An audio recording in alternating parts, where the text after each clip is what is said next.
Olha, uma coisa é certa, o mundo está mudando numa velocidade que é até difícil de acompanhar, né? E para a gente tentar entender o que vem por aí em 2026, a gente mergulhou nos principais relatórios e eventos do momento, desde a NRF até o SXSW. E sabe o que a gente achou? Um paradoxo, uma ideia bem fascinante que está no centro de tudo isso. É basicamente isso aqui. A grande sacada é essa. Numa era em que a tecnologia torna tudo abundante, quase infinito, o verdadeiro valor se desloca para aquilo que a máquina não consegue copiar. O toque humano, a autenticidade, e é essa tensão, sabe? É ela que ajuda a gente a decifrar as grandes viradas que estão acontecendo nos negócios e na cultura hoje. Ok, vamos mergulhar fundo nisso. Para começar, a gente precisa entender o cenário, o contexto tecnológico. A gente está vivendo num mundo onde a inteligência artificial não está só presente, ela é onipresente, quase onipotente e está virando tudo de cabeça para baixo. E aqui está o pulo do gato, a mudança fundamental. A IA está deixando de ser só uma ferramenta que a gente usa, tipo um programa de edição, para se tornar um agente, um sistema que atua em nosso nome. Pensa só, sistemas que fazem a compra do mês sozinhos ou que gerenciam toda uma cadeia de suprimentos de forma autônoma. É outro nível. E olha, essa mudança não é pequena não. A projeção de crescimento anual nos gastos com inteligência artificial é de quase 32%. Isso aqui não é uma modinha, uma tendência de nicho. É uma transformação gigantesca, fundamental para a economia. Ou seja, o ponto aqui é que essa tecnologia está virando padrão. Ela está se infiltrando em praticamente todas as ferramentas de trabalho, mudando o jeito que as empresas funcionam lá na base, lá no DNA delas. Tá bom. Com essa avalanche de tecnologia por todos os lados, como é que as pessoas estão reagindo? É aqui que a história fica boa de verdade. Porque essa saturação toda está mudando completamente o jeito como a gente consome e o que a gente espera das coisas. Essa ideia que surgiu lá no SXSW é muito poderosa. Pensa bem, as gerações mais novas aprenderam a consumir dentro de jogos. E esses ambientes são construídos em cima da ideia de escassez, de drops limitados, de exclusividade, daquela emoção da descoberta. A caçada se tornou mais legal do que simplesmente pegar um produto na prateleira.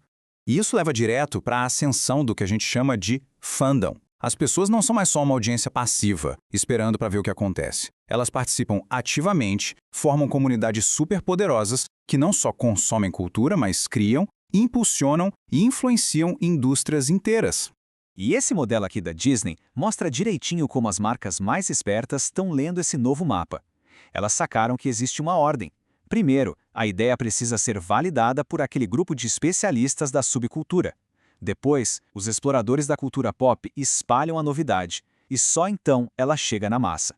Tentar pular essas etapas é a receita perfeita para ninguém dar mínima. E como uma resposta bem direta a toda essa confusão, essa sobrecarga de informação, está surgindo um movimento muito forte na direção do consumo intencional. As pessoas estão buscando, de propósito, uma abordagem com mais consciência sobre o que compram e principalmente onde gastam sua energia. Certo, então de um lado a gente tem um tsunami de tecnologia e do outro uma reação humana bem profunda. E aí, como as empresas devem responder?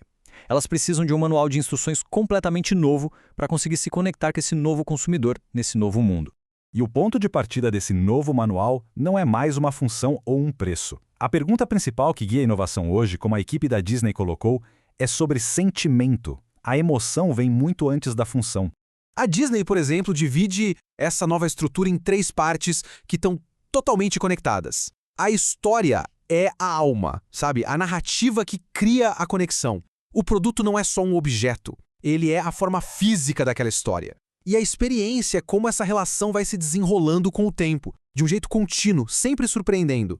E por que essa abordagem focada na emoção é tão crucial agora? Porque ela responde a outra grande tensão da nossa época.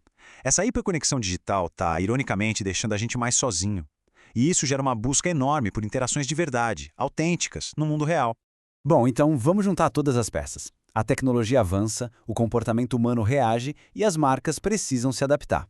E tudo isso leva a gente de volta para aquele paradoxo lá do começo, sobre o que é abundante e o que é raro. Isso aqui mostra uma mudança fundamental na régua que a gente usa para medir valor. Estamos saindo daquela lógica puramente financeira do retorno sobre investimento, o famoso ROI, né? E estamos entrando na era do retorno sobre a energia, ou ROE. As pessoas estão valorizando cada vez mais produtos e experiências que recarregam a bateria delas e não que drenam essa energia. Então, a conclusão é essa. Conforme a tecnologia vai cuidando do que é funcional, do que é repetitivo, do que dá para escalar, o valor de verdade se move para as coisas que só os seres humanos podem oferecer de forma genuína. Criatividade, comunidade, conexão emocional. Ser humano virou a maior vantagem competitiva que existe. Isso tudo deixa a gente com uma pergunta para pensar. A tecnologia está nos dando ferramentas incríveis para executar qualquer tarefa, para descobrir o como fazer as coisas. Mas isso nos obriga a focar na pergunta mais importante, aquela que só nós podemos responder. Por quê? Qual é o propósito, a intenção, o sentimento por trás do que a gente faz? É aí, nessa resposta, que o futuro vai ser decidido.